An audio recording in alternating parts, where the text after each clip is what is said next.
السلام علیکم، میرا نام سعدیہ انم ہے اور میری پریزنٹیشن کا ٹاپک ہے مغربی اصناف شعر کے اردو شاعری پر اثرات۔ سب سے پہلے میں آپ کو عنوان کا مفہوم سمجھا دیتی ہوں کہ مغربی اصناف شعر یعنی کہ جو مغربی شاعری کے اندر اوصاف پائے جاتے تھے اس کا اثر ہم نے اپنی شاعری کے اندر دیکھنا ہے۔ تو پہلے اس کے پس منظر کی بات کرتے ہیں کہ یہ مغربی اصناف شعر ہندوستان میں کس طرح آئی۔ 1800 میں فورٹ ولیم کالونی کا قیام عمل میں لایا گیا تو جان گلگرسٹ کی سربراہی میں 1800 سے 1804 تک مختلف تصانیف کی تالیف کی گئی۔ تب ہی مغربی اصناف شعر ہندوستان میں آئی۔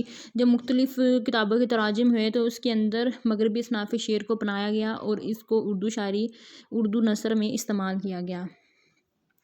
1905 میں ایک نئی شاعری کی تحریک امیجرسٹ کے نام سے شروع ہوئی۔ اس جو تحریک تھی اس میں دو اہم باتیں ہمیں جو بتائی گئیں، مغربی اصناف کی جو تھی نا اوصاف ہمیں بتائے گئے کہ جو ہماری شاعری کے اوپر بہت زیادہ اثر انداز ہوئے۔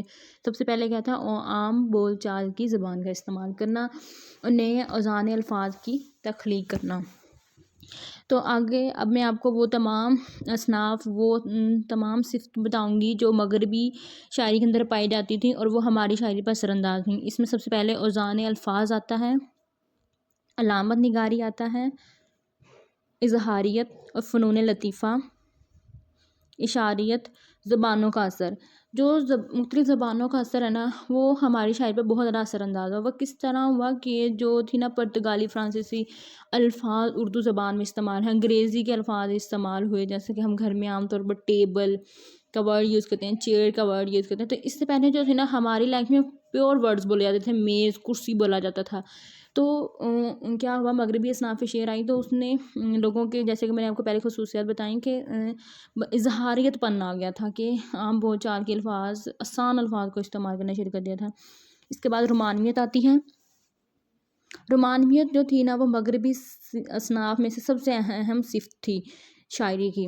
جو ہماری شاعری تھی نا اس سے پہلے تصوف کی باتیں کی جاتی تھیں اور صرف محبوب کا ایک ہی پہلو بیان کیا جاتا تھا، لیکن جو مغربی شاعری تھی اس میں رومانویت کے مختلف پہلوؤں کو استعمال کیا جاتا تھا۔ اس کے بعد جو اہم پوائنٹ ہے مغربی اصناف شعر کا وہ تھا تراجم۔ ہماری جب یہ فورٹ ولیم کالونی کا قیام عمل میں لایا گیا تو اس سے مختلف دوسرے جو لندن، ایران، امریکہ وغیرہ سے آئے تھے نا مصنفین، انہوں نے آ کر ہماری جو تھی نا شاعری کو بہت حد تک متاثر کیا تھا۔ جیسا کہ علامہ اقبال ہمارے سلیبس میں موجود ہیں، تو علامہ اقبال نے کیا کیا تھا کہ وہ ایران گئے تھے، انہوں نے اپنی اسٹڈیز باہر کی تھی، تو انہوں نے ایک نظم لکھی تھی پیام صبح، تو وہ ترجمہ تھی ڈے برگ کا۔ اسی طرح ماں کا خواب جو ان کی نظم تھی وہ بھی کسی انگریز کی لکھی ہوئی تصنیف کا ترجمہ تھا۔ اب ہم ان شعراء کی بات کر لیتے ہیں، اردو شعراء کی بات کر لیتے ہیں جنہوں نے مغربی اصناف شعر کو بہت زیادہ طور پر اپنایا اور اپنی شاعری میں بیان کیا۔ ان میں سب سے پہلے مولانا حسین آزاد کا نام آتا ہے۔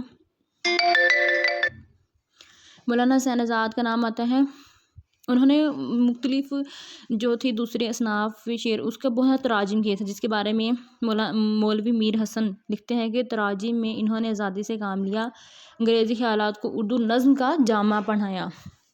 جو دوسرے مصنف ہیں وہ ہے مولانا الطاف حسین حالی۔ مولانا الطاف حسینی کہتے ہیں چلو تم ادھر کو ہوا ہو جدھر کو، یعنی کہ جو اس دور میں پائے جانے والی شاعری کی خصوصیات تھیں انہوں نے اس کو اپناتے ہوئے ہی استعمال کیا۔ اور اسماعیل میٹھی بہت پائے کمال شاعر تھے۔ ان کی شاعری میں قدیم و جدید شعراء کے مقابلے سے ایک خاص قسم کا امتزاج پایا جاتا تھا، جیسا کہ وہ کہتے تھے خدا کے لیے چھوڑ دے خدا کے لیے چھوڑ دے میری قید کے جال کو تو توڑ دے۔ جو باتیں میں نے جو صنفیں بتائی ہیں وہ مغربی شاعری نے ہماری شاعری پر اثر انداز کی۔ اللہ حافظ۔